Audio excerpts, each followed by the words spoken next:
كي ندعو إلى الله لننشر الخير في الكون الذي حار ونرسل. بسم اللہ الرحمن الرحیم. صرف 5 منٹ کا مدرسہ قرآن و حدیث کی روشنی میں.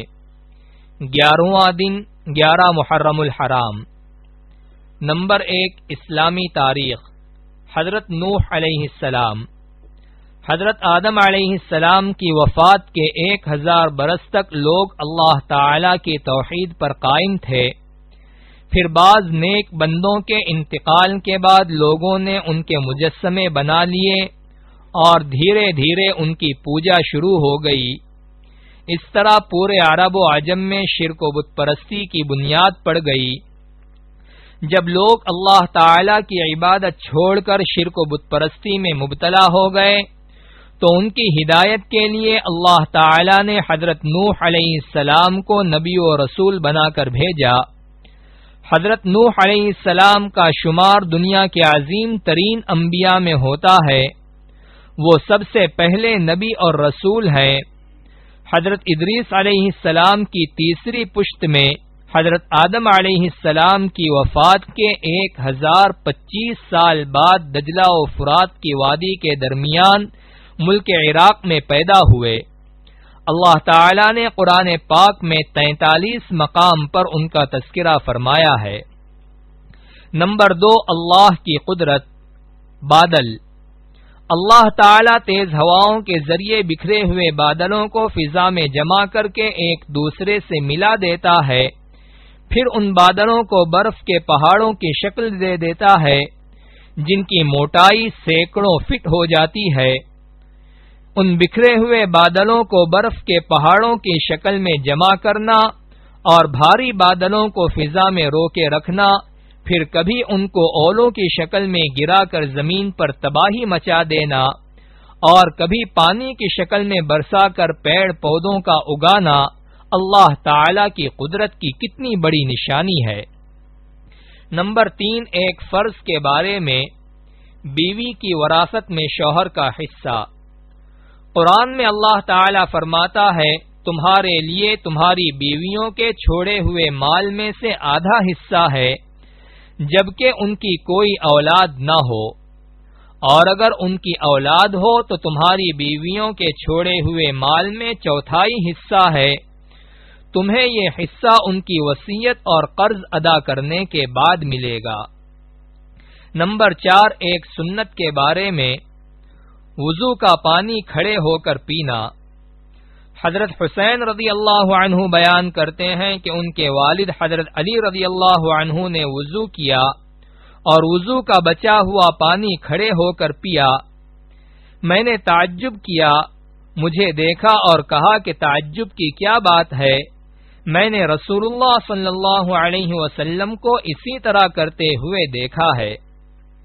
فائدہ: وضو سے بچا ہوا پانی اور آب زمزم کھڑے ہو کر پینا سنت ہے. نمبر 5 ایک اہم عمل کی فضیلت.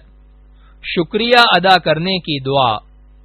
رسول اللہ صلی اللہ علیہ وسلم نے فرمایا جس شخص کے ساتھ بھلائی کا معاملہ کیا گیا اور پھر اس نے بھلائی کرنے والے کو جزاک اللہ خیرا کہا تو گویا اس نے شکریہ کا حق ادا کر دیا. نمبر 6 ایک گناہ کے بارے میں.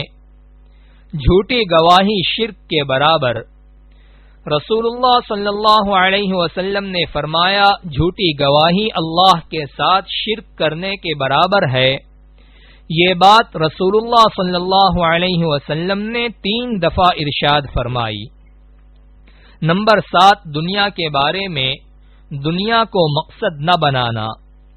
رسول اللہ صلی اللہ علیہ وسلم نے فرمایا جس شخص کا مقصد دنیا کمانا ہو اور وہ اسی کے لیے سفر کرتا ہو، اسی کا خیال دل میں رہتا ہو، تو اللہ تعالی غریبی اور بھوک کا ڈر اس کی آنکھوں کے سامنے کر دیتے ہیں.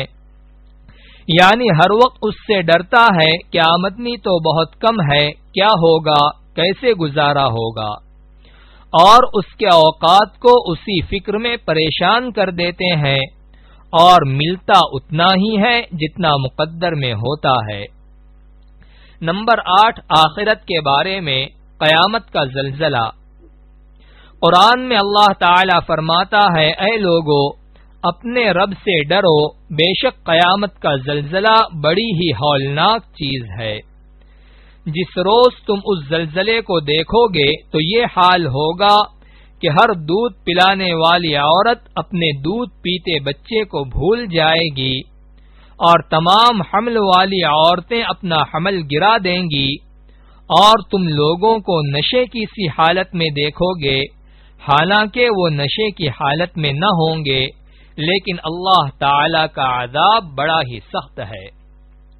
نمبر 9، طب نبوی سے علاج، بیماری سے بچنے کی تدبیر۔